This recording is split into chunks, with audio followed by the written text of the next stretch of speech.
Hola, ¿cómo están? Sean bienvenidos a una nueva edición de Face to Face en 24horas.cl. En esta oportunidad nos acompaña la ministra de Desarrollo Social, María Fernanda Villegas. Muchas gracias por estar junto a nosotros, ministra. Muchas gracias.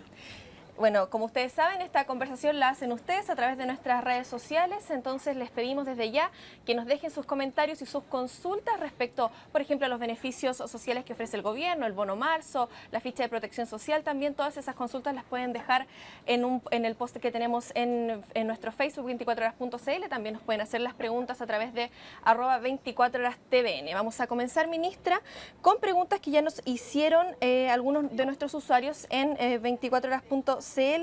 Y aquí hay un tema que me llamó la atención, que es una pregunta que hizo Mili Aguilera. Dice, ¿por qué los niños pensionados por discapacidad no tienen derecho a los bonos entregados por el gobierno? Se asisten, dice, desde muy pequeños a escuelas especiales y el gasto que tenemos en marzo los papás con los materiales que piden es enormes. ¿O para ustedes son ciudadanos de segunda categoría? Pregunta Mili Aguilera. No, por supuesto que no son ciudadanos de segunda categoría. Lo que sí pasa es que los bonos no se pagan discrecionalmente, no lo define ni la ministra ni la autoridad, se definen por ley. La ley establece cuáles son los requisitos a quienes llegan. Entonces, efectivamente, hay muchas veces que una ley puede dejar un grupo excluido. Eso no significa que no requiera apoyo. Y nosotros normalmente cuando detectamos una situación así, estamos corrigiendo, buscando en la próxima normativa, en el próximo año, que se corrija cuando una ley no resulta adecuada o se nos quedó a alguien afuera que lo recibe. Hay distintos tipos de bonos también, o aporte o subsidio, depende de la naturaleza del problema. Pero a lo mejor en el futuro podrían también recibir los niños que tienen estas pensiones de invalidez también el bono, el llamado bono marzo. Lo que pasa es que el aporte permanente de marzo es un sujeto específico, que son las familias que están en el programa, en el subsistema de igualdad de oportunidades del Ministerio de Desarrollo Social. Eso corresponde a las familias más vulnerables y pobres del país. Y por el otro lado corresponde a los trabajadores que tienen ingresos iguales o inferiores a 537.000 pesos y que tienen cargas familiares, subsidios únicos familiares o asignaciones familiares. O sea, eventualmente pudieran entrar otros, eventualmente, pero eso requiere una modificación de la ley. Y bueno, siguiendo ya un poco con el tema del bono marzo, que ha sido tan... Bono marzo, llamado ahora aporte familiar permanente. Así es. Hay algunos de los temas que nos llegaron a nuestras redes sociales que tienen que ver con los problemas para cobrarlo muchas veces. Por ejemplo, Ángela Ibáñez nos cuenta acá que el bono de marzo 2014 no le fue entregado porque su empleador cometió un error en el trámite y luego de eso, de que lo resolvió la caja de compensación, cometió otro error. Y dice que ha pasado de trámite en trámite y que el 2013 lo recibió, pero con un desfase de 10 meses por el mismo problema y que en esta ocasión, el 2015, tiene el mismo problema. ¿Cómo se pueden solucionar esos temas como operativos que ya ocurren con el cobro de este dinero? Hay que hacer presente que la ley presume que los empleadores han enterado sus obligaciones para con los trabajadores. Y un llamado que yo hago, porque esto no es resorte de la caja del IPS resolver el problema que se produjo por parte de la caja o el empleador. El llamado es que permanentemente los trabajadores deben leer sus colillas de remuneraciones, deben estar atentos a si se les pagó o no se les pagó y especialmente en este caso deben estar enteradas las cargas y eso el trabajador lo puede preguntar. Entonces el llamado es adelantarse, a estar permanentemente. Yo sé que es un deber del empleador hacerlo, pero efectivamente hay muchos empleadores que muchas veces no enteran las cargas y afectan finalmente el cobro de este beneficio. Pero lo importante sí es que la ley ha previsto que una vez solucionado esto del problema no se pierde y ha dado un plazo suficiente para poder cobrarlo. Y en cuanto hay otro tema también que preguntaron mucho en Facebook, que es el tema de las cargas. Acá, por ejemplo, María Solange Pizarro Ojeda, dice que ella ha recibido siempre el bono marzo desde que se comenzó a dar y lo recibió por sus 2 hijos. Y ahora solo aparece mi hija como beneficiaria. ¿Por qué? Dice, si siempre ha recibido por los 3. También algo similar pregunta Paola Fernanda Salazar. Dice que ¿por qué si el año pasado recibí el bono marzo, en esta nómina no aparezco, si sigo ganando lo mismo y sigo teniendo a mi hija de carga? Ya, esos son 2 casos distintos. Sí. Lo primero, Señalar que en el caso del aporte permanente que se paga por primera vez este año, los otros fueron bonos y no se ha pagado todos los años. Hubo bono el 2009, después hubo bono, se pagó el 2010, se dejó de pagar 2011 y 2012. Entonces, eso era justamente uno de los cambios importantes porque ahora esto constituye una ley permanente del sistema de protección social. ¿Qué puede haber ocurrido? Uno, que no le enteraron las cargas debidamente por parte del empleador y por eso no está registrado. Eso se puede corregir con el empleador y después se procede al pago. Segundo, ¿qué otra cosa pudiera ocurrir? Que ya no es carga porque está en una edad superior, dejó de estudiar y ya no corresponde. Tercera alternativa, que se produjo alguna situación que no está evidenciada para el cuyo caso en la misma página aportefamilia.cl puede hacer este reclamo. El sistema está pensado para que eventualidades de esta naturaleza justificadas se puedan revisar en los sistemas y podamos atender adecuadamente dichos reclamos y va a resolverlo además enviándole un mail y diciéndole qué es lo que ocurre en su situación particular. Y hablando también un poco de lo que significa el cobro de este dinero para muchas familias. Este año ustedes aumentaron la cantidad de beneficiarios. ¿Cómo funcionó eso? ¿La gente tuvo una buena respuesta o nunca es suficiente? Bueno, la verdad es que hemos incrementado a 3.400.000 y un poquito más de personas. Esto es 1.700.000 familias. Este es el número de personas que hoy día en Chile reúne este requisito y además por ley se actualiza según IPC para no poder perder poder adquisitivo y esto significa que pueden ir ingresando eventualmente más o reducirse la cantidad de personas año con año, ¿no? Aquí, ¿qué es lo importante? Que se reúnan dos requisitos. Uno, el nivel de ingreso que esté por igual o inferior a 537.000 pesos y que tengamos alguna de las situaciones como asignaciones familiares, subsidios únicos familiares o asignaciones maternales. Y señalar muy importante que también no es parte de la pregunta, me parece pertinente comentarlo, que si en una casa, en un hogar, el padre tiene las cargas y gana, por ejemplo, 500.000 pesos, y la señora también trabaja y gana 300.000 pesos, eso no se suma. Igual esa familia podría recibir el beneficio.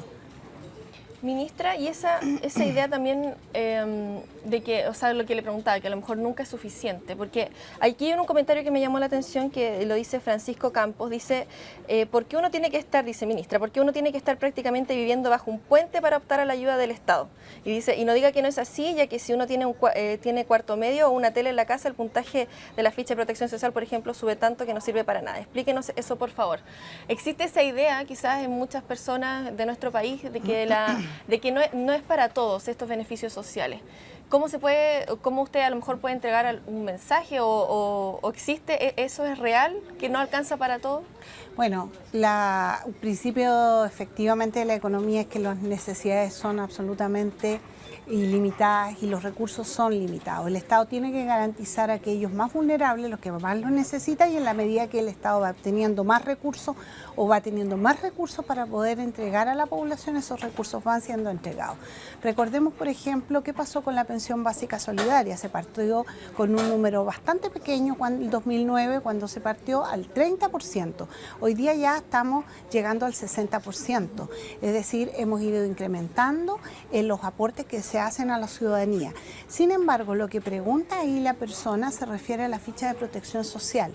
Y la ficha de protección social lo que mide es la capacidad generadora de ingreso. ¿Cómo se mide la capacidad generadora de ingreso? Una persona que está sana, que está en edad de trabajar y que tiene cierto nivel de estudio, el Estado presume que debería tener ciertos ingresos. En efecto, esto muchas veces no ocurre porque la persona está en una situación especial, particular, no encuentra trabajo, etcétera, y efectivamente no ese acto de decir debería estar trabajando y ganando tal, no se produce.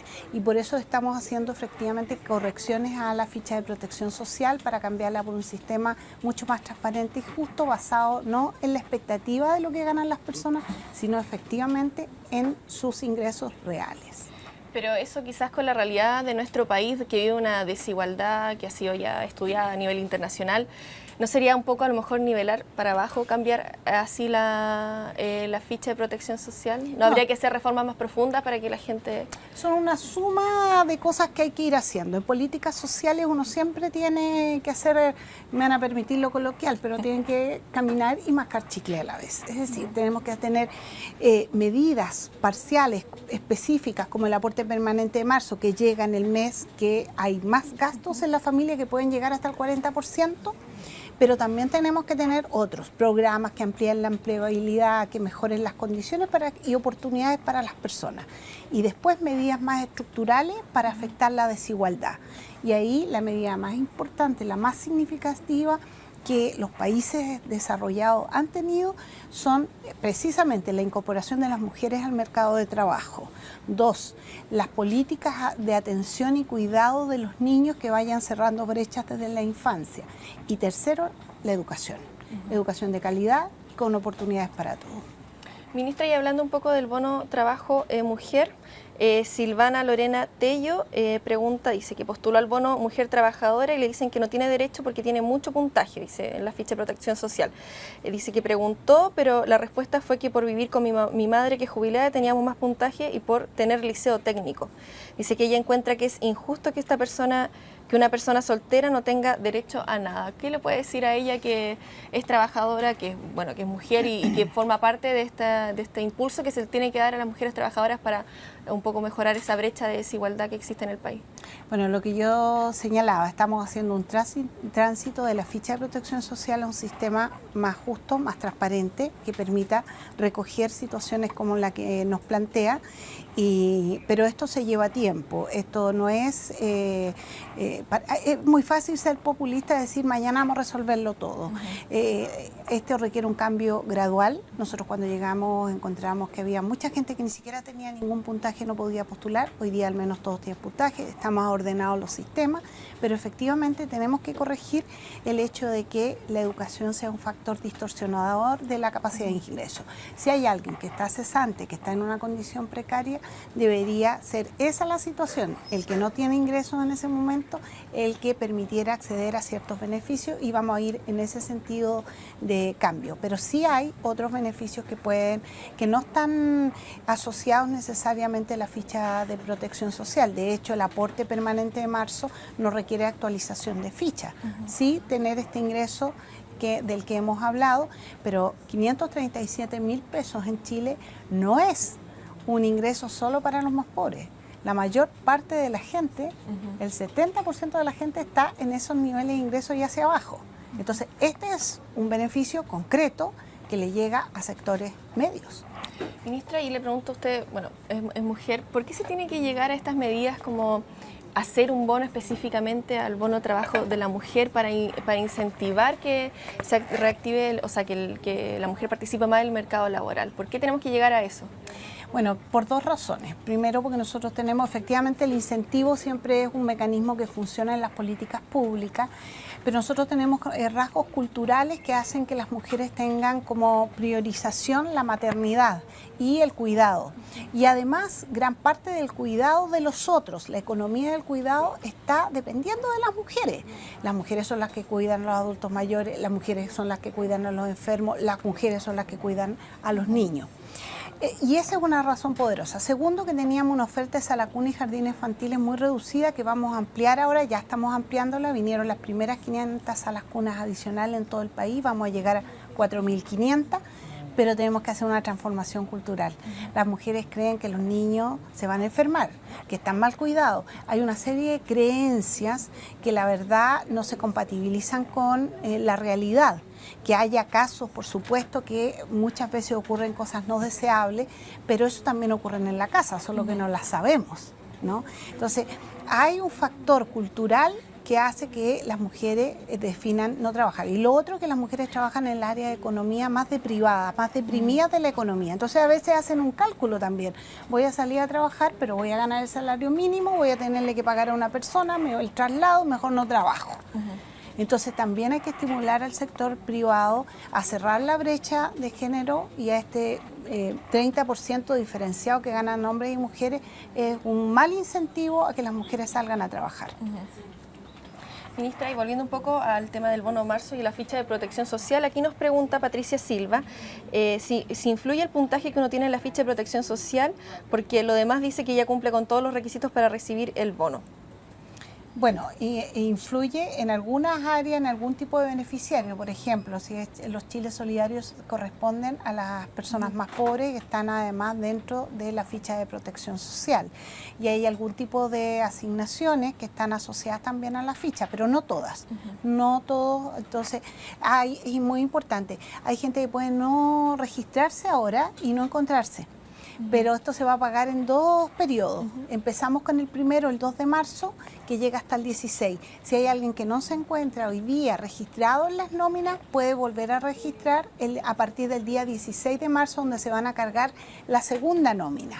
De manera tal que después de eso, no habiendo salido ni en la primera ni en la segunda nómina y cree tener el derecho, como en el caso que nos consultan, ingresa sus datos y presenta su reclamo. El reclamo debe ser atendido por el IPS y le responderán a través de un correo electrónico. Entonces, a partir del 16 de marzo se puede volver a revisar si es que corresponde o no cobrar el bono, el aporte familiar permanente. Exacto, es muy importante que la gente sepa que esto no se postula, además, el Estado tiene la información administrativa para saber quiénes son los beneficiarios, que la vía de acceso central es aportefamiliar.cl. Allí digitan su RUT y es a través de ese mecanismo que pueden también hacer el reclamo si es que no aparecieran y creen que cumple los requisitos, pero siempre después del 16 porque viene una segunda carga de beneficiarios. Ministra, y pasando a otro tema, aquí Valentina Romero pregunta, dice, ¿cuál será el aporte de este gobierno en relación a gobiernos anteriores en materia de diversidad e inclusión en el trabajo? ¿Cuál es nuestra situación actual en ese ámbito y en relación a las tendencias mundiales? Hablando un poco de lo que comentábamos antes, del tema de las mujeres también, me imagino también de discapacitados, ¿cuál es el...? Porque eso también disminuiría la brecha, también es desarrollo social.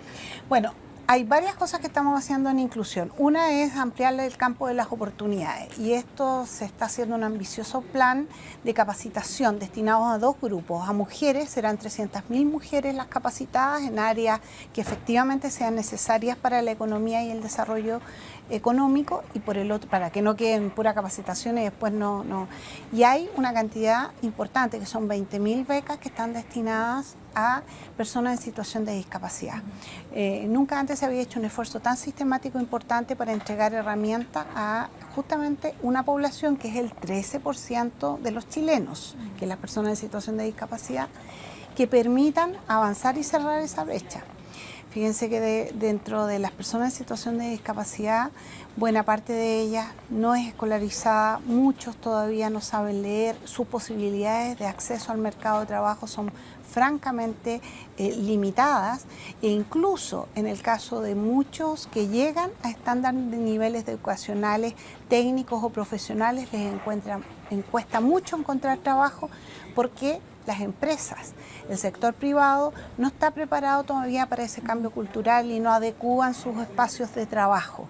Entonces, el 80% en Chile del empleo lo genera el sector privado. Entonces, el Estado puede estimular, puede entregar normas, tenemos una ley que hay que hacerla cumplir, pero el sector privado también tiene que hacer su aporte y hay empresas que lo están haciendo, pero es muy lento y tenemos que acelerar el paso. Y en el caso también de otro tipo de inclusión, por ejemplo, los extranjeros en Chile.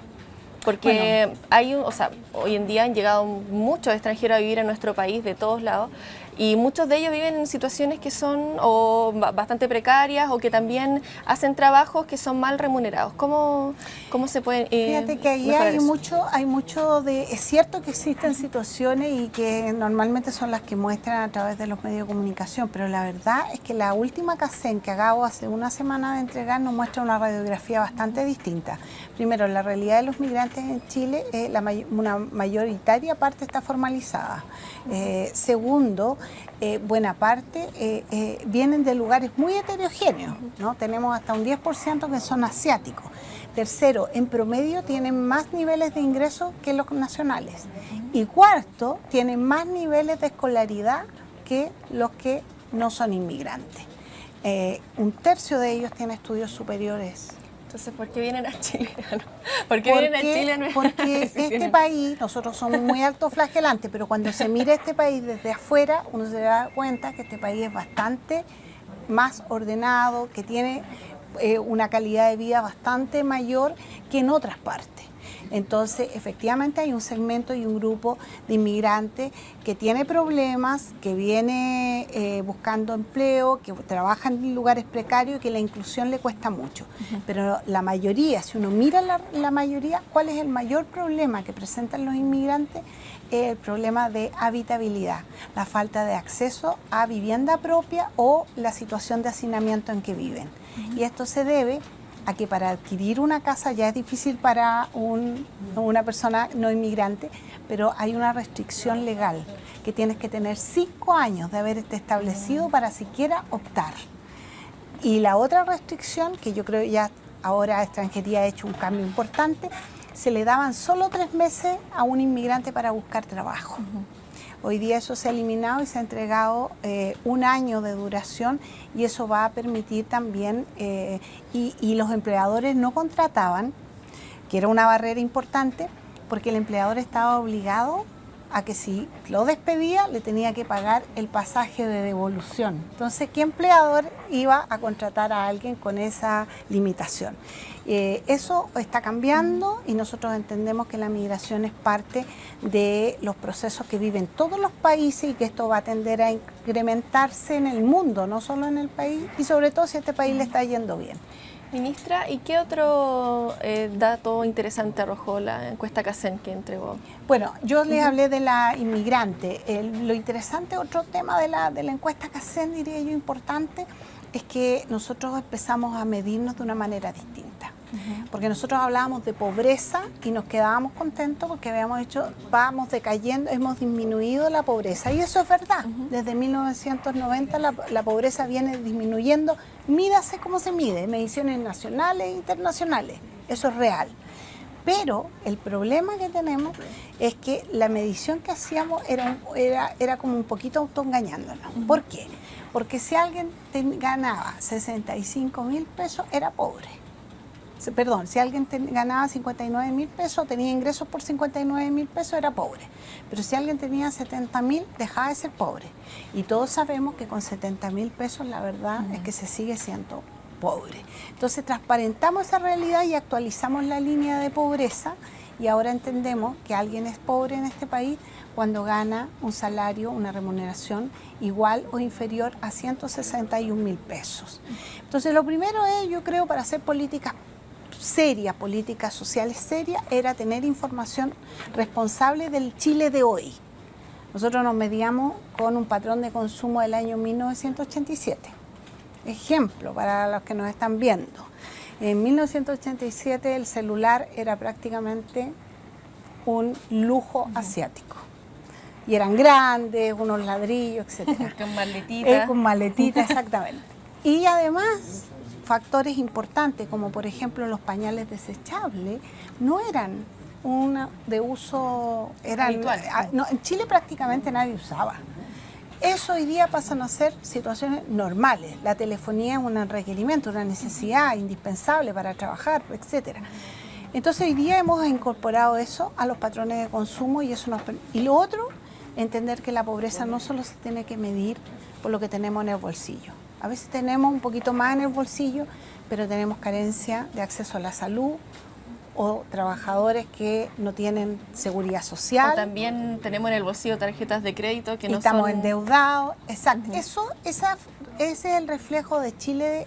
La CACEN hoy día tiene un reflejo mucho más claro del Chile de hoy, que nos ha ido bien, pero que tenemos que mirarlo más amplio, y que la desigualdad no se ha reducido nada. Nada. Es decir, hay una concentración muy alta de la riqueza, que se expresa en un 10% de la población, que concentra gran parte de la riqueza. Y por eso que tenemos que seguir trabajando con estos aportes todavía, mejorando en muchas áreas.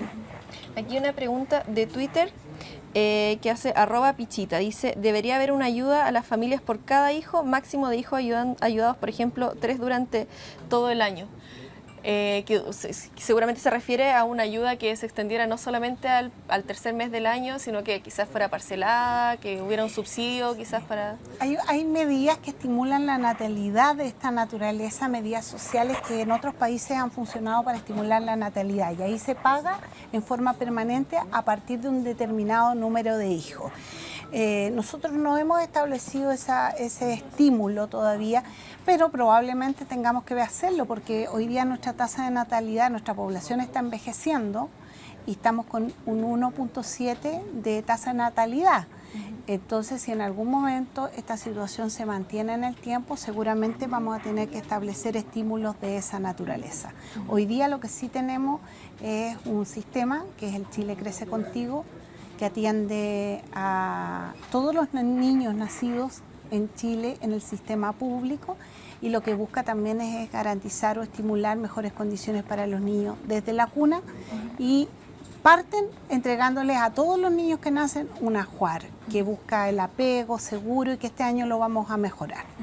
Ministra, ya para ir finalizando, ¿qué sería quizás como, no sé, en un resumen, cuál sería la próxima medida del Ministerio ya para ir reduciendo esa brecha o la brecha de desigualdad, la pobreza, etcétera? ¿Cuál es el siguiente paso? La apuesta estratégica y estructural que tenemos es la educación, ¿no? Pero en paralelo ampliar el Chile Crece Contigo, porque ahora va de 0 a 4 años. Nosotros queremos que vamos avanzando y que los niños tengan derechos garantizados hasta los 8 años y que sea un derecho, esté garantizado por ley, por reglamento, y la gente pueda decirle al Estado: usted no me está cumpliendo. Esa es una gran meta. Y la segunda es generar el Sistema Nacional de Cuidado. Es decir, que lo que muchas mujeres, el 95% de mujeres, cuida de otro, eso reciba apoyo o reciba estímulo, le libere tiempo, le permita hacer mejor sus cosas, vivir su vida. Tenemos miles y cientos de mujeres que viven en silencio la situación de tener que cuidar de otro sin ningún tipo de preparación, ni ayuda, ni soporte emocional, y terminan todas ellas enfermas, ingresando al sistema o por neurosis o por escoliosis, por una serie de problemas de lo que significa tener que atender a alguien física y emocionalmente. Ese es el desafío, porque eso va a permitir también mejor calidad de vida, va a permitir estimular el empleo, va a permitir una serie de cosas positivas para el país. Bueno, ministra, le agradecemos mucho que haya participado de esta conversación interactiva en 24horas.cl. Entonces los dejamos invitados a que este 16 de marzo vuelvan a revisar el aporte familiar permanente para ver si van a recibir ese dinero o no hay para...